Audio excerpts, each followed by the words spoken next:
লা ইলাহা ইল্লাহু লা ইলাহা ইল্লাল্লাহু মুহাম্মাদুর রাসূলুল্লাহ। বাবাজি আমার আব্বা জানেরা, তাহলে যেটা বলছিলাম বাবাজি আমার মোমেনদের 3 নম্বর বৈশিষ্ট্য হলো যারা মোমেন হবে। প্রথম আমি কি বললাম, প্রথম হলো নামাজের মধ্যে খুজু থাকবে। নাম্বার 2 হলো বাবাজি আমার খারাপ কথা বলবে না, খারাপ জায়গায় যাবে না, খারাপ কাজ করবে না। নাম্বার 3 হলো ওয়াল যাকাত লিযাকাতিহিম ফাইলুন, যে যাকাত দেবে যাকাতের জন্য সক্রিয় ভূমিকা পালন করবে। আমার যাকাত চাইতে এনে গরিব দুঃখীকে আপনারা ফেরাবেন না, যাকাত দিয়ে দেবেন, যাকাত দিয়ে দেবেন। যাকাত দেয়া আপনার ফরজ। এই যাকাতকে মানে করেছেন তাসকিয়া নফস করেছেন। একজন বাবাজি ওয়াসি হুজুরা লিখছেন যাকাত থেকে তাসকিয়া নফস নিয়েছেন, আত্মশুদ্ধির কথা বলেছেন, আত্মার পবিত্রতা অর্জন হয়। আর একটা হলো যাকাত দিলে মালের মধ্যে যে ঘাটতি লুকায়িত আছে, মালের মধ্যে আমরা টাকা ইনকাম করতে গিয়ে অনেক মিথ্যা কথা বলতে হয়, অনেক মিথ্যা কথা বলে টাকা ইনকাম করি।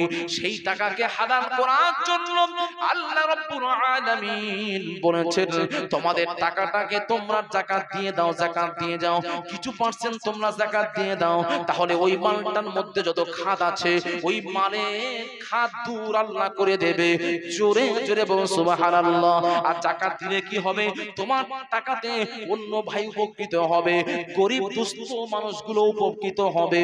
ও আমার আব্বা জানেরা, এই জন্য আল্লাহ রাব্বুল আলামিন ওন্নাতে জানিয়ে দিয়েছেন, সূরা তাওবার মধ্যে আল্লাহ জানিয়ে দিয়েছেন, আল্লাহ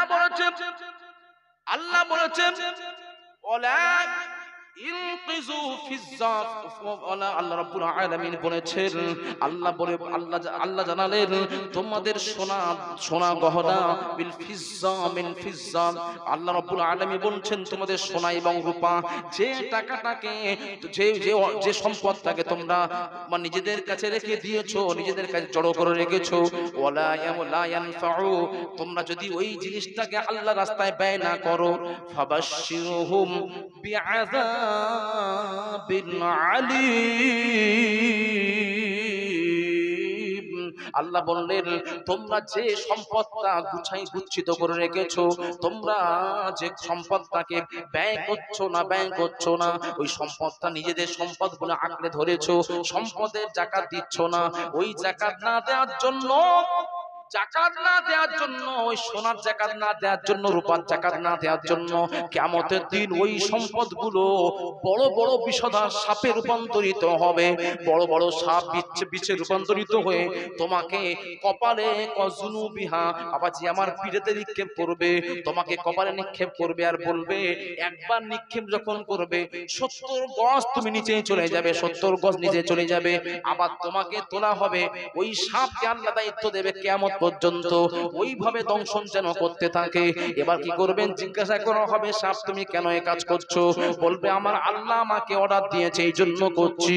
ও আমার আব্বা জানেরা, যাকাত যদি আপনি না দেন, আপনার মালকে সম্পদকে যদি আপনি আপনার কাছে আঁকড়ে ধরে থাকেন, আল্লাহ বললেন না না ওটা হবে না। তার জন্য যারা আঁকড়ে ধরে থাকবে, ফাবাশশিরহুম বিআযাবিন আলীম, তার কথা এটি নিয়ে কাজ করব।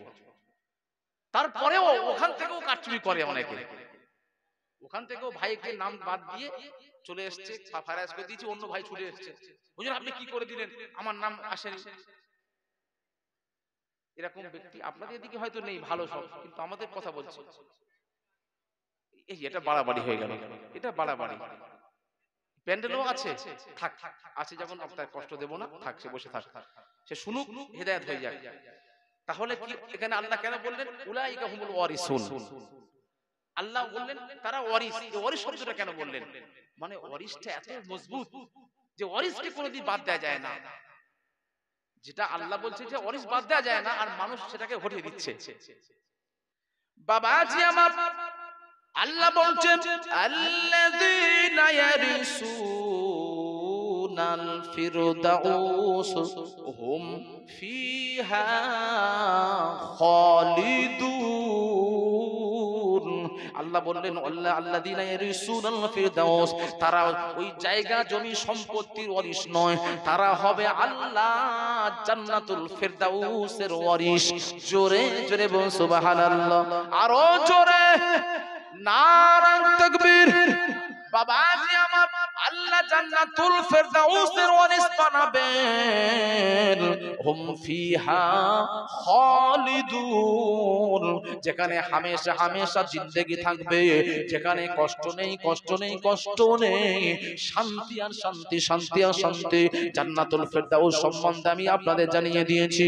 যতগুলো আল্লাহর বেহেশত আছে, 8টা বেহেশত, 8টা বেহেশতের মধ্যে সবচাইতে আলা উঁচু উঁচু বেহেশত হলো, সম্মানিত বেহেশত হলো যেখানে নবীরা থাকবে, যেখানে সিদ্দিকিনরা থাকবে, সেটা হলো জান্নাতুল ফিরদাউস। ওই জান্নাতুল ফিরদাউসের অধিকারী হবে, ওয়ারিশ হবে।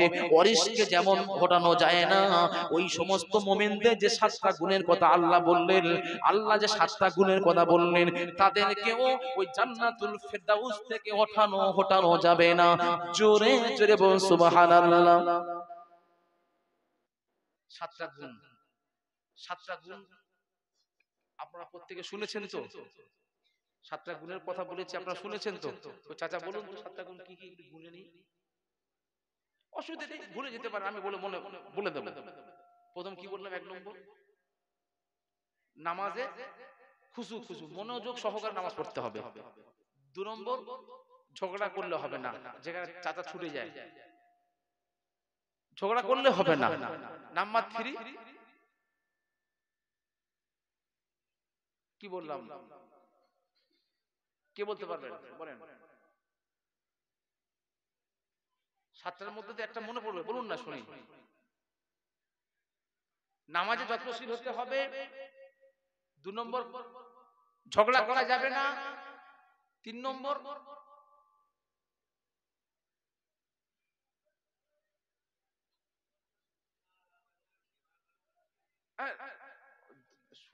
সুদের কথা বলা হয়নি।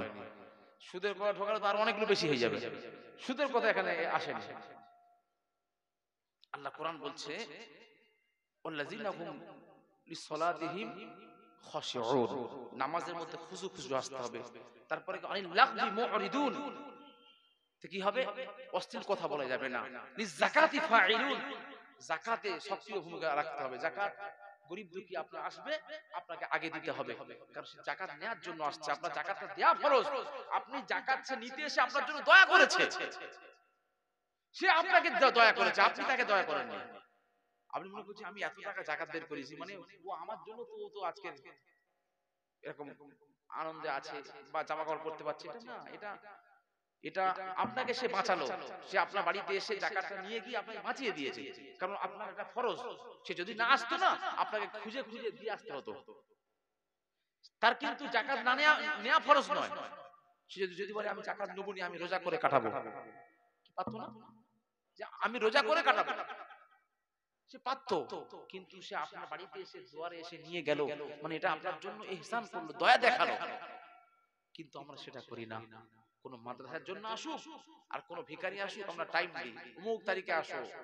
সে এলো, বলছে সে হয়ে গেছে দেওয়া, যদি এলো দেরি করে বলছে হয়ে গেছে আর হলো না।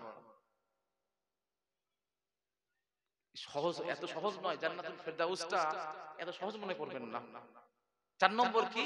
4 নম্বর বৈশিষ্ট্য হলো ফুরুজিহিম হাফিজুন, যে লজ্জাস্থানটাকে হেফাজত করলো, অর্থাৎ জেনা করলো না। জেনা করলো না। এই জেনা করার করতে করলো না কেন? এই কথাগুলো বলতে গিয়ে আল্লাহ কি বললো? আল্লাহ বললেন ইল্লা আলা আজওয়াজিহিম আও মালাকাত আইমানুহুম ফাইন্নাহুম গায়রু মালুমিন। তারা বিয়ে করবে, বিয়ে থাকবে, তারপর দাসীও থাকলো। বিয়ে এবং দাসী করার পরে, একাধিক বিয়ে করার পরে তোমরা তাকে যে খারাপ মনে করবে, এটাও করতে পারো না। আর এই সব বিয়ে করার পরে, একাধিক বিয়ে থাকা সত্ত্বেও যদি আরো বেলাইন থাকে, অন্যান্য মেয়েদের দিকে আরো যদি লাইন থাকে, এটা আল্লাহ বলছে কি, এটা সীমা লঙ্ঘন করলো। সে সীমা লঙ্ঘন করলো, বাড়াবাড়ি করলো। তাহলে 5 নাম্বার কি হলো? 4টার পরে 5 হলো আমানাতকে রক্ষা করবে। আমানাত আমানতকে খেয়ানত করবে না। 6 নম্বরকে ওয়াদাকে খেলাফ করবে না। ওয়াদা ওয়াদা, কথা কথা। একজন মুমিনের কথা দুটো হতে পারে না, একটাই হয়। 7 নম্বর কি, যে নামাজে যত্নশীল। নামাজটা যত্নশীল বলছে জামাতে গিয়ে নামাজ পড়বে। নামাজে জামাতে গিয়ে যদি নামাজ পড়ে, যেতেও নেকি আসতেও নেকি। আর বাড়িতে নামাজ পড়লে আপনি যে সওয়াব পাবেন তার থেকে 27 গুণ বেশি সওয়াব জামাতে নামাজ পড়া। আর জামাতে নামাজের মধ্যে আলাদা একটা অ্যাক্টিভিটি তৈরি হয়, আলাদা একটা নামাজের মধ্যে একটা যে ভালোবাসা, নামাজের মধ্যে যে একটা প্রেম, যে আমি এখান থেকে হেঁটে মসজিদে যাচ্ছি, গিয়ে জামাত ধরতে হবে, যে একটা তাড়া, যে একটা যে সময়ের যে একটা জ্ঞান, এটা থাকে। এই সমস্ত 7টা গুণ যার মধ্যে থাকবে, আল্লাহ বললেন তারা জান্নাতের ওয়ারিস। কোন জান্নাত? যে জান্নাত হচ্ছে নবীরা থাকবে। এমন জান্নাত যে জান্নাতের বাবাজি আমার ফাওকা, যে জান্নাতের উপরে থাকবে আরশে আজিম থাকবে, আরশে আজিম থাকবে, আরশে আজিমের নিচে সেই জান্নাত থাকবে। জান্নাতের বাবাজি 8টা বেহেশত, 8টা বেহেশতের এদিকে থাকবে 4টে, আরেকদিকে ওদিকে থাকবে 4টে। আল্লাহর কাছাকাছি থাকবে যারা জান্নাতুল ফিরদাউসের অধিকারী হবে, তারা আল্লাহর কাছাকাছি হবে। আল্লাহ রাব্বুল আলামিন পবিত্র কালামুল্লাহ শরীফের মধ্যে জানালেন, উলাইকা হুমুল মুকাররাবুন, আমি আল্লাহ তাদেরকে আমার মুকাররাবুন, আমার কাছাকাছি বান্দা, আমার নৈকট্যশীল বান্দা বলে আমি আল্লাহ ঘোষণা করলাম। জোরে বলুন না সুবহানাল্লাহ। আমি আল্লাহ কি বলে ঘোষণা করলাম? মুকাররাবুন, আমার খুবই কাছের, আমার খুবই সম্মানীয়, আমার খুবই প্রিয় বান্দা বলে আল্লাহ ঘোষণা করলেন। ও আমার আব্বা জানেরা, নওজোয়ান তরুণ যুবক ভাইরা, ভাইজান এসেছেন নাকি? তাকবীর, নারায়ে তাকবীর, নারায়ে তাকবীর। সিলসিলায়ে হক ফুরফুরা শরীফ, সিলসিলায়ে হক ফুরফুরা শরীফ, আওলাদে মুজাদ্দিদি জামান, আওলাদে মুজাদ্দিদি জামান, ভাইজান হুজুর কিবলা, ভাইজান হুজুর কিবলা, নারায়ে তাকবীর। ভাইজান ঠিক সময় এসে গেছেন। আপনারা ওনার আশাতে আপনারা খুশি না বেজার? বেশি না কম? তা বেশি, চাচা খালি বলছে বেশি দেয়, বেশি এই আওয়াজ। এই তো দেখছি যে আমি এই পর্দার বাইরে যাচ্ছে না, এমন আপনারা তাকবীর দিচ্ছেন পর্দার বাইরে যাচ্ছে, আপনারা কি বেশি খুশি আমি বুঝবো? তাকবীরটা একটু ছেড়ে দেন। ইমাম মাহদী, ইমাম মাহদী সহিত যারা ইমাম মাহদীর সঙ্গে বায়াত হয়েছিল 70,000 হাজী সাহেব, তাদের এমন তাকবীরের ধ্বনি ছিল, পুরো পৃথিবীটা এই ধার থেকে পশ্চিম, মাশারিকুল আরদি ওয়া মাগারিবুহা, পশ্চিম থেকে পূর্ব পর্যন্ত আল্লাহ কাঁপিয়ে দিয়েছিল। তা আমরা সেই মুসলমান, আমাদের মুসলমানদের অত দূর না যাক, এখান থেকে আপনাদের কি হাল বলুন না, ও রাধানগর পর্যন্ত যাবে তো, তা তাও তো যাচ্ছে না। একবার তাকবীর দেন, নারায়ে তাকবীর।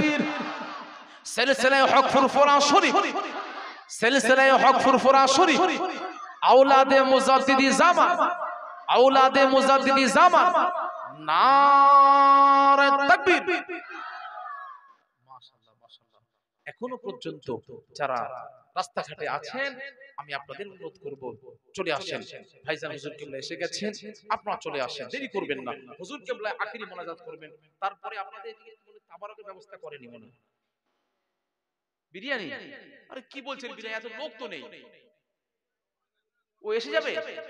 কি আশ্চর্য, বলে এসে যাবে নাকি? এখনো কখন আসবে আবার? ও দোয়ার সময় না? তো আমি বলে যাচ্ছি ওখান থেকে ব্যারিকেড করে দেবেন। হ্যাঁ, ওখানে একটা চেয়ার দিয়ে না ব্যারিকেড করে দেবেন, যেন কেউ না ঢুকতে পারে। ও আচ্ছা, কুটুম এসছে, হ্যাঁ বাড়িতে। আমার মা বোনেরা মনে হচ্ছে অনেক এসেছে, আপনাদের থেকে বেশি মনে হয়। তাহলে ওদিকে যেন ডবল যায়, এটা আমার অনুরোধ থাকলো। যারা বেশি অনেকক্ষণ ধরে বসে আছে, ওদিকে ডবল প্যাকেট যায়। দরুদ শরীফ, আল্লাহুম্মা সাল্লি আলা সাইয়্যিদিনা মাওলানা মুহাম্মদ ওয়া আলা আলি সাইয়্যিদিনা। जिंदगी वो है, जिंदगी वो है जो यादें नबी में काटे। আশিকের রাসূলদের কথা দেখেন, জীবন তো ওটাই যেটাই নবীর মহব্বতে কাটে। জোরে জোরে বল সুবহানাল্লাহ। হায় রে হায়, আমাদের জীবনটা কেমন করে কাটছে? আমাদের জীবন কিভাবে কাটছে চিন্তা করেন। जिंदगी वो है जो यादें नबी में कटे, मौत वो है जो मदीने में जाकर मिले। मृत्यु तो ओटाई जेटा मदीनाते गिये হয় आशिके रसूल फनाफेर रसूल। बाबाजी आमार रसूले नवाफिर, बाबाजी आमार मुजाद्दिद जामान आबू बकर सिद्दीक अल कुरैशी रहमातुल्लाह अलैहिर पीर ও মুর্শিদ। बाबाजी आमार तारा पीर मुजाद्दिद जामान दादा हुजूर किबलान बाबाजी कोले माथा দিয়ে আল্লাহর ডাকে সাড়া দিয়েছিলেন। বাবাজি আমার কোথায় শুয়ে আছে? কলকাতা মানিকতলাতে। এই কদিন আগে তানার ইসালে সওয়াব হয়ে গেল, 137তম ইসালে সওয়াব হয়ে গেল। ও আমার আব্বা জানেরা, সেই তিনি বাবাজি আমার তানার দেওয়ানে ওয়াইসির মধ্যে কি লিখেছেন? কবিতার তিনি ছিলেন ফারসি কবি ছিলেন। দেওয়ানে ওয়াইসির মধ্যে লিখে গেছেন বাবাজি ইশকে মস্তি মে তিনি বলেছেন আশিক রাসূলের চোখে ওহি আউয়াল ওহি আখির ওহি তাহা ওহি ইয়াসির। আশিক রাসূলের চোখে নবী প্রথম নবী শেষ নিগাহে ইশকে মস্তি মে ওহি আউয়াল ওহি আখির নবী। আশিক রাসূলের চোখে নবী প্রথম নবী শেষ, নবী ছাড়া কিছু বোঝে না। এই জন্য আশিক রাসূল আমার কি বলছেন?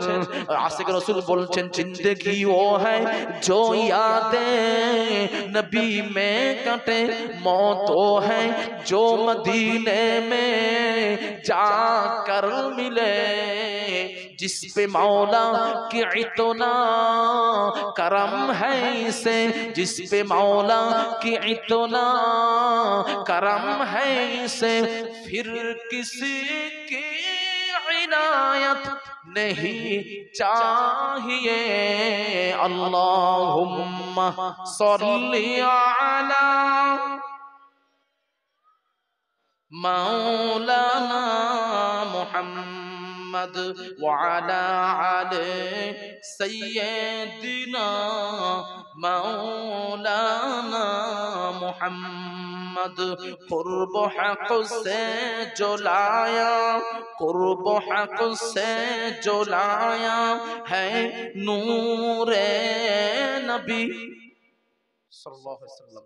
ओ मोहम्मद मदीने में मौजूद है, इसलिए जो उम्मतों को ख्याले अदब हर मुसलमान की सीने में मौजूद है। अल्लाहुम्मा सल्ली अला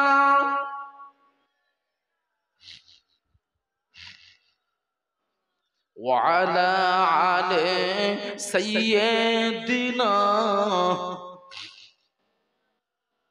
ও আমার আব্বা জানেরা, আমরা হলাম সেই হক সিলসিলার মানুষ, ফুরফুরা সিলসিলার মানুষ।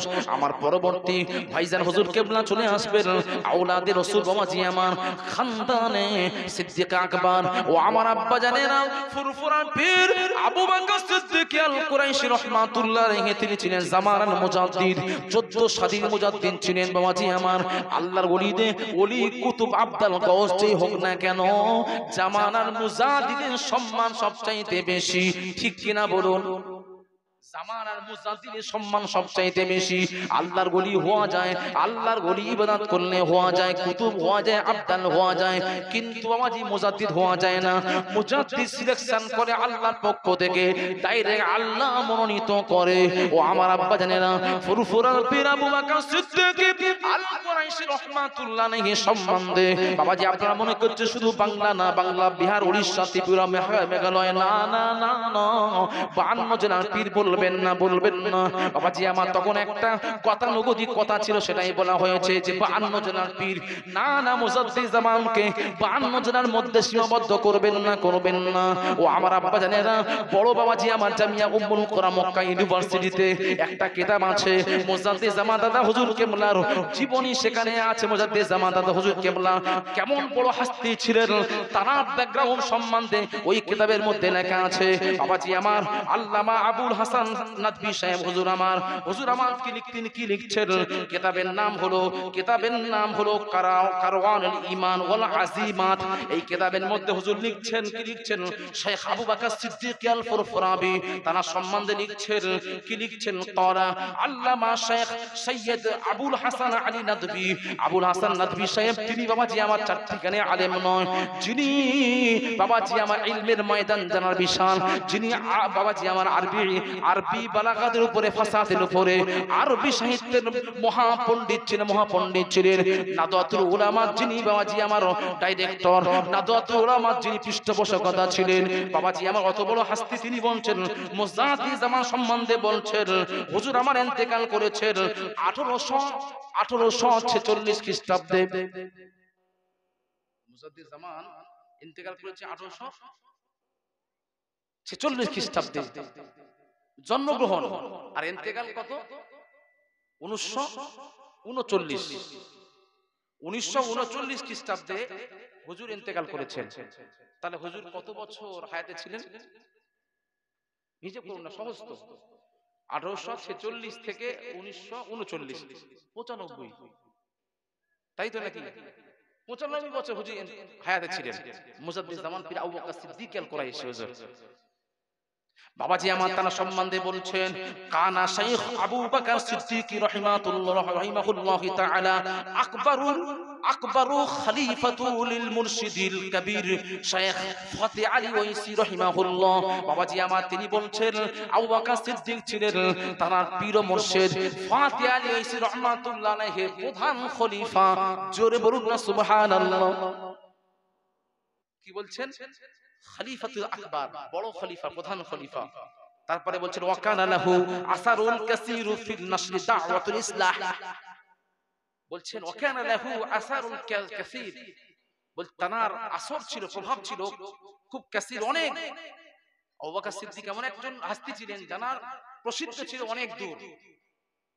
ও নাশরি দাওয়াতুল ইসলাহ, মানুষের যুগের সংশোধনের জন্য, মুজাদ্দিদ হিসাবে পরিবর্তনের জন্য। শুধু তাই না, ওয়াসুলুক ইলমে তাসাউফের জগতে সালেকদের কাছে তিনি অনেক জনপ্রিয়তা অর্জন করেছিলেন। ওয়া তাসকিয়ায়ে নফস, আত্মশুদ্ধির জন্য যিনি ছিলেন একজন ফেমাস। কিসে ফেমাস? আলা মিনহাজিস সহিহ ফি দিয়ারিল বাঙ্গাল, যিনি কোরআন হাদিসের উপরে, সহিহ হাদিস সহিহ কোরআনের উপরে যিনি মানুষকে তরিকার মানুষ বানিয়েছেন, মানুষকে আল্লাহ পাওয়ার যে রাস্তা, সেই রাস্তাটা তিনি কোরআন এবং হাদিসের উপর থেকে সহিহ তরিকা দেখিয়েছেন। জোরে বলুন না সুবহানাল্লাহ। এই পীর ইলমে তাসাউফের নামে অনেক ভণ্ডামি আছে, তারা বলছে যে না, তারা এক শ্রেণী ওই তাসাউফপন্থী, তারা বলে ওই শুধু জিকির করলে হবে, আল্লাহ আল্লাহ করলেই হয়ে যাবে, নামাজ রোজা কিচ্ছু করতে লাগবে না। বুঝতে পারছেন? সেই সময় মুজাদ্দিদ জামান দাদা হুজুর কেবলা মিনহাজুস সহিহা, সহিহ কোরআন হাদিসের আলোকে মানুষদেরকে আল্লাহর ওলি বানিয়ে দিয়েছিলেন। এবার শুধু তাই নয়, আবুল হাসান নাদভী সাহেব হুজুর মুজাদ্দিদ জামান সম্বন্ধে কি বলছে শুনুন। ওয়াকানা লাহু খুলাফাউল কাসিরুন, মুজাদ্দিদ জামান দাদা হুজুর কেবলার খলিফা একটা দুটো নয়, কাসিরুন, শত শত খলিফা। যেটা বলুন না সুবহানাল্লাহ। তারপর উনি কি বলছেন? ওয়া আলাফাই মিনাল ইত্তিবা ওয়াল মুরিদিন, আলফুন মানে হাজার, ও আলাফা মানে বহু, মানে 1000 2000 নয়, বহু হাজার তার মুরিদ ছিল, তার মুরিদ মুতাকিদ ছিল। ও নওয়াহুল মুখতালাফি মিনাল বিলাদ, যে সময় শহরের মানুষরা বিভিন্ন মতানৈক্যের মধ্যে পড়েছিল, বিভিন্ন মতের মানুষ ছিল, তরিকার মানুষ, কেউ তরিকা, কেউ আচারগাছি, কেউ অমুক তমুক, বিভিন্ন মানুষের চিন্তা ভাবনা ছিল। সেই সময়ে বাংলার মানুষদের কাছে তিনি জনপ্রিয়তা অর্জন করেছিলেন। হাজার হাজার তার খলিফা, হাজার হাজার তার মুরিদ ছিল, তানাকে জামানার মুজাদ্দিদ বলে মেনেছিলেন। বাল আকসারুল মুসলিমিন বিল বাঙ্গাল মুত্তাসিলুন বিসিলসিলা, জানার সিলসিলার মধ্যে হাজারো হাজারো লক্ষ লক্ষ কোটি কোটি মানুষ জানার ছত্রছায়াতে এসে সঠিক দিন পেয়েছে। যেটা বলুন না সুবহানাল্লাহ। সেই মুজাদ্দিদ জামানকে আমরা 52 জেলা বলে সীমাবদ্ধ করতে চাই না। মুজাদ্দিদ জামানের জীবনী আরবিতে লেখা হয়েছে, হচ্ছে বাবাজি আমার সেই মুজাদ্দিদ জামানের সিলসিলা, হক সিলসিলা, সেই মুজাদ্দিদ জামানের সিলসিলার উপর থেকে আল্লাহ রাব্বুল আলামিন আমাদেরকে ওলি হয়ে কবরে যাওয়ার মতো সুযোগ করে দেন। সকলে বলি আল্লাহুম্মা আমিন। খালি আমরা দাবি করব মুজাদ্দিদ জামানের সিলসিলা, কিন্তু আমরা নামাজ পড়বো না, হবে? কি কথা বলেন, হবে? আজকে আমি মুমিনের বৈশিষ্ট্যের উপরে সূরা মুমিনুনের 10টা আয়াতের উপরে কথা বলেছি বলে আপনাদের অসুবিধা হচ্ছে? যে হুজুর তো খালি ওই কোরআনে তাফসীর করে চলে গেল, আমরা ওই কিচ্ছা কাহিনী শুনে বলেছিলাম, হলো না, এতে অসুবিধা হয়েছে আপনাদের? বাবাজি আমার, কোরআন এবং হাদিসের শুনুন, তাতে কি হবে? তাতানাজ্জালু আলাইহিমুর রাহমা, আল্লাহ পাকের রহমত বর্ষণ হবে। মুজাদ্দিদ জামান দাদা হুজুর কেবল ওয়াজ ছিল, এই কিচ্ছা কাহিনী নয়, তিনি কোরআন এবং হাদিসের উপর ওয়াজ করতেন। তানার অন্তর যা ছিল আর লেখনির কলম দ্বারা প্রকাশ পেয়েছে কে? আল্লামা রুহুল আমিন বসিয়াতি হুজুর। অন্তর ছিল কার? মুজাদ্দিদ জামানের। আর লেখার কলম ছিল কার? আল্লামা রুহুল আমিন বসিয়াতি হুজুরের। এইজন্য দেখবেন ওয়াজ ভান্ডার বলে একটা বই আছে, কয়েকটা কতগুলো খণ্ড, 7-8 খণ্ড, যে আলেমদের ওয়াজ কেমন হবে, আলেমরা ওয়াজের মজলিসে কি ওয়াজ করতে পারে, আল্লামা রুহুল আমিন বসিয়াতি হুজুর লিখে গেছেন। এইজন্য সতর্ক, চাই মানে আবুল তাবুল বলে চলে যাবে বক্তারা। আপনি তো ক্যাসেট শুনে শুনলে আপনি তো বক্তা, কি আপনি এত ক্যাসেট শুনছেন, এত ওয়াজ শুনেছেন, আপনাকে যদি মাইক দেওয়া হয় আপনি 2 ঘন্টা, আপনার কাছে কিছু ব্যাপার নয়। তাহলে আপনি যখন ওয়াজ করতে পারবেন তাহলে আমাকে ডাকলেন কেন? এইজন্য আলেমের মর্যাদা আলাদা। আল উলামাউ ওয়ারাসাতুল আম্বিয়া, আলেমরা হলো নবীর কি ওয়ারিস। যে ওয়ারিসের কথা বললাম, যে জান্নাতের ওয়ারিস কারা হবে? যারা মুমিন। তাহলে আলেমরা হবে আমার নবীর ওয়ারিস। আল্লাহ রাব্বুল আলামিন পবিত্র কালামুল্লাহ শরীফের মধ্যে ইরশাদ করছেন, ইন্নামা ইয়াখশাল্লাহা মিন ইবাদিহিল উলামা। আল্লাহ বললেন, যদি আমাকে ভয় করার মতো করতে হয় আলেমরা করে। যদি আমাকে ভয় করার মতো করতে হয় আলেমরাই করে। এখানে আপনারা মনে মনে করছেন, হুজুর তাহলে আমরা কি ভয় করি না? আপনারা তো মনে করতে পারেন যে হুজুর তাহলে আমরা, আল্লাহ তো আলেমদের কথা বললো যে আপনারা ভয় করেন, তাহলে আমরা কি ভয় করি না? সেটা নয়। আলেমদেরকে আলেমরা ভয় করার মতো করে মানে কি? আলেমরা জেনে শুনে ভয় করে। আলেমরা যেটা করে জেনে শুনে করে। একটা জেনে শুনে করা আর একটা অজেনে করা, দুটোর কি ভক্তি শ্রদ্ধা একই হয়? আপনি নামাজের মধ্যে যখন খুজু জানবেন, নামাজের কত গুরুত্ব জানলেন, তারপরে আপনি এই শোনার পরে নামাজে মোমেনদের নামাজ কেমন হবে শোনার পরে আপনি যখন নামাজ পড়বেন আপনার বুকটা কাঁপবে যে হুজুর বলে গেছে, তাহলে নামাজটা তো এইভাবে পড়তে হবে, চেষ্টা করবেন আপনি। যখন আপনার এটা জানা ছিল না, সেজদা খালি পড়ছি আর উঠছি, পড়ছি আর উঠছি, কারণ আমার আজকে শবে বরাতের নামাজ 20 রাকাত পড়তে বলেছে হুজুর, আমার ঘুম পাচ্ছে আর 20 রাকাত পড়ে ঘুমোতে বলেছে। তা 20 রাকাত আমাকে আদায় করতে গেলে 1 ঘন্টার মধ্যে করতে হবে। এইজন্য তাড়াতাড়ি করে আমি খালি সেজদা যাচ্ছি আর উঠতেছি, হবে না। নামাজ পড়ার মতো পড়ুন বাবাজি আমার। এজন্য আলেমদেরকে সম্মান করতে হবে, আলেমদেরকে ইজ্জত করতে হবে। আমার নবী আমার বললেন, আও আলিমান, তুমি আলেম হও, আলেম যদি না হতে পারো আও মুতাআল্লিমান, ছাত্র হয়ে যাও, ছাত্র হয়ে যাও। ছাত্র যদি না হতে পারো আও মুহিব্বাল্লাহ, অত তারপরে তুমি মুহাব্বত করো, আলেমদের ভালোবাসো, আলেমদের মুহাব্বত করো। আলেমদের মুহাব্বত করলেও লাভ আছে। কি লাভ আছে? আলেমদের মুহাব্বত করলে কেমন লাভ আছে বাবাজি আমার? হাদিস পাকটা করুন, ইজা সাতামা আল আলিমু ওয়াল আবিদু আলা সিরাতি ওয়া কিলা লিল আলিমি। তাকবীর, নারে তাকবীর, নারে তাকবীর। সিলসিলায়ে হক ফুরফুরা শরীফ, সিলসিলায়ে হক ফুরফুরা শরীফ, আওলাদে মুজাদ্দিদ জামান, সকলে উঠে দাঁড়ান। আওলাদে মুজাদ্দিদ জামান, নারে তাকবীর। ভাইজান হুজুর কিবলা, ভাইজান হুজুর কিবলা, নারে তাকবীর। সিলসিলায়ে হক ফুরফুরা শরীফ, সিলসিলায়ে হক ফুরফুরা শরীফ, আওলাদে মুজাদ্দিদ জামান, নারে তাকবীর।